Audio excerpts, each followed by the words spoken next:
Welcome to Collage of Health. Thanks for being here today. I just wanted to put out a video of a different nature today. I want to talk about how we are vulnerable to being manipulated if we're not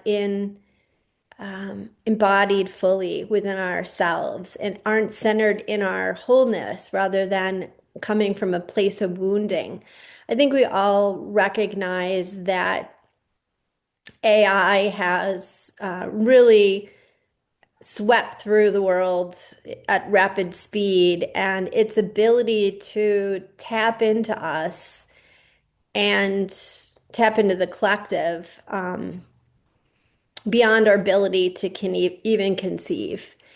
And there are many of us believe, and I guess I could be coming from my own wounding and saying this, but I'll say it anyway. Many of us believe that there are a few people and entities that control the world and would love nothing better than for us to remain asleep and enslaved to the agenda. And a good example is today, there's all this fear mongering about weather across the country. Now, I believe that this cohort of powerful individuals already control our weather. So it's not just power, it's not just fear mongering, actually actuality that they can manipulate our weather and bad weather can come upon us as is foretold in the quote news. But I also think that there is just a startling ability to control people's behavior through fear. Um, I have talked to people in the Northeast, the Southeast, Southwest, who have said, oh, there's this terrible ice storm coming, or it's snowing out, or, blah, blah, blah, blah, blah. So, for whatever reason, today it seems like there is mass weather concerns that are affecting people's weekend. And I'm not saying that people should be going out in bad weather, but it's just interesting that news stories and the media can create a frenzy as we saw in 2020. So that was one thing I wanted to say. And the other I wanted to say was that even we can even be controlled by late beings and late workers, as I was recently. So I'm just going to kind of backtrack and talk about Neem Karoli Baba because the story is about Neem Karoli Baba Maharaji. And he's been in my life for 20 plus years, but he's been like an inner guru. He's passed, he died in 1973. In the last 10 years, he's come to me as one of my guides. He's been somebody who's directed me even to sell my house. He influenced me to sell my house in Asheville, to move to the Southwest. I believe he's not doing it to control me in a nefarious way. I believe he's trying to guide me on my dharmic path. And so I've listened to him and I sold my house. I moved out of Asheville on the end of October, and I've been on the road since. And so I'm just going to quickly talk about a story that is going to lead into my personal story. Krishna Das, who is a kirtan singer, was and is a devotee of Neem Karoli Baba, and he knew him when he was alive. And one day, Maharaji said to Krishna Das, "I can make you hate me. I can make all you Westerners go away and not even like me." And they didn't question if he could do that. They just said, "Please don't do that. We don't want to go away. We like you and we want you to be our guru." And I heard that story once and I was like, I wonder if he could do that to me. Like, I wonder if I could be under the influence of him so greatly that he could turn himself against me. So anyway, the other day, since I've been on the road, it's been very mundane. There's been some super mundane experiences where I felt like there was a reason behind what I'm doing and what I've done. But there's also been times when I've been just very much in the weeds and very much living my life from a mundane perspective and not really being in a spiritual place with this path that I'm on, other than when I go into the Akashic records and put information out there. So the other day I was outside with my dog and I was restless. I just felt all this inner restlessness. I was like, oh, I'm just really uncomfortable. Like, I want to do something. What should I do? Maybe I'll go to the bookstore. I had a book I was reading, but I was finishing it. And I was like, yeah, I'll do that. I'll go to the bookstore. So I had these three books that I had bought from this used bookstore earlier in the month when I got to this rental house I'm at. And they were very cheap. They were like, I don't know, $10 for all three of them. And I read them and I was ready to bring them back and see if I could get like an exchange. So get the dog, pile him in the car, drive to the bookstore, and it's warm out. Like it's pretty hot out. I could leave him in the car for 5 minutes, but I couldn't really leave him much longer with the windows open part way. So I said to myself, you have 5 minutes. Just go in, put the books on the counter, run and get some books, and see if you can get out. And so I went in, and the woman who works there is very nice. She's kind of stiff, but just very nice. She doesn't move. She's not a person who would be running in and out of a store. But she's efficient. And so she looked at my books I was bringing back, and she said, I don't know how much money I can give you for these. And she was kind of like pondering it. And I thought, well, I don't have time to even really stand here and ponder it. I don't really care. Whatever I get back, I'll be, grateful. I don't need these books anymore. So I run around the corner and it's kind of a winding store, but I get around the corner and for whatever reason, I stop and the store is loaded with books. I stop and I see this book, Miracle of Love, written by these affected. And I thought to myself, that's why I'm here. That's why I came to this bookstore to get a book about Neem Karoli Baba. And so I felt kind of, I don't know, like I don't want to say I felt manipulated, but I felt like maybe it's not just his book I want to get. Maybe I want to get a couple other books.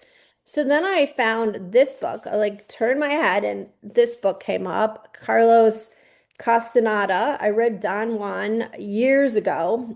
It's about shamanism. And I got this book. And then I got a third book on a Zen Buddhist monk and his journey. So I thought, well, I'm not just going to get Maharaji's book. I'm going to get two other books too. I felt a little bit rebellious. So I go up to the desk and I put the books on the counter. I'm within my 5 minutes. And, this woman, she kind of moves a little slowly, young woman, super nice, but very procedural, I guess I would call her. And she said, I can give you like $3 for your books. And I thought, great, better than nothing. And then I thought, well, I pulled out $10. I had a little bit of extra money in my purse, but I thought, well, $10 should be enough. I have these three and three from these books and, three books and they weren't much. The other books I bought weren't much. So this one was like $2 and then this one was, I don't know, $4. And then she gets to hit this book and she goes, it's $45. And I thought, yeah, great, Maharaji. $45. And I said, well, I have a credit card. She said, we don't take credit cards. And so I said, can you bring the price down a little? And she kind of thought about it. And she said, well, I can give you with the returns all of these for $44. And I look at my wallet and I had $24. And I said, well, I have $24, but I knew I had to get this book, even though I've already read it. I was like, I still have to get this book because I really feel like he called me to this bookstore for this book. So I said to her, how about you hold on to the book? You put a note on it that I owe you only 20 more dollars, and then I could pick up this book. And she said, "You're going to come back later today." And I thought, hell no. I'm not going to drive home with the dog, go back out in the warm, leave him in the car. Dude, I've said, no, I'll come back later in the week. And then I thought, well, that kind of defeats the whole purpose of going to the bookstore today, although I did have the other two books. And so we agreed that I would come back at some point during the week and, give her the 20 and get this book. And then I went to my car and I thought, I know how Maharaji works. He works miracles. He he has a way of doing things. That 20 bucks is in the car. So I get in the car, open the console, and sure enough, I knew I had like a couple of dollars that I usually keep in there, but I was able to pull out $20 out of the console. So I go in and she's thrilled, and I tell her, it's very typical of Maharaji that that would happen. And she kind of nodded her head like I was a little weird, but yes. And then off I went home. So I got home and I thought, well, I'm going to start reading this book, the Carlos Castaneda one, and I'll just pick away at the Maharaji book. It's just a bunch of stories. It's not like you have to read it continuously. So I got the Carlos Castaneda book, and I started to realize a lot of what has been happening to me since I got on the road has been very shamanic. And some of the experiences that I'm having in the Akashic Record have to do with, shamanic stuff that mimics that which Carlos Castaneda experienced in his training with Don Juan. And I also got a sense that I needed to recognize that this path that I'm on is not only a mundane path, but it's a super mundane path. I needed that reminder. So I went ahead and I actually ordered more of Carlos Castaneda's books, just because I thought, well, let's keep going with this train of thought about shamanism. So last night, I didn't want to get on my computer, so I went to bed and I thought, well, I've been reading Carlos's books, the last couple of days. Let me just pull out Maharaji's book, Ram Dass's book about Maharaji. So I opened the book last night. I get into bed and I opened to this. Remember where Castaneda talks about stopping the world. Sometimes Maharaji would do things to you and you'd feel like he just stopped the world. Sometimes you'd be listening and sometimes not. And then suddenly Maharaji would do something and you'd hang suspended. There was one period in my life when I used to keep whole scrapbooks all about horses. Now that sounds like it's just not very relevant, but one of the things that I've been doing over the last few days when I'm not reading Carlos Castaneda books is I'm watching a horse, which I'm going to show you the picture of the horse that's across the street. And the horse looks almost just like my dog, except he's a horse and my dog's a dog. So let me just share with you this picture of the horse so that there he is. Can you see him?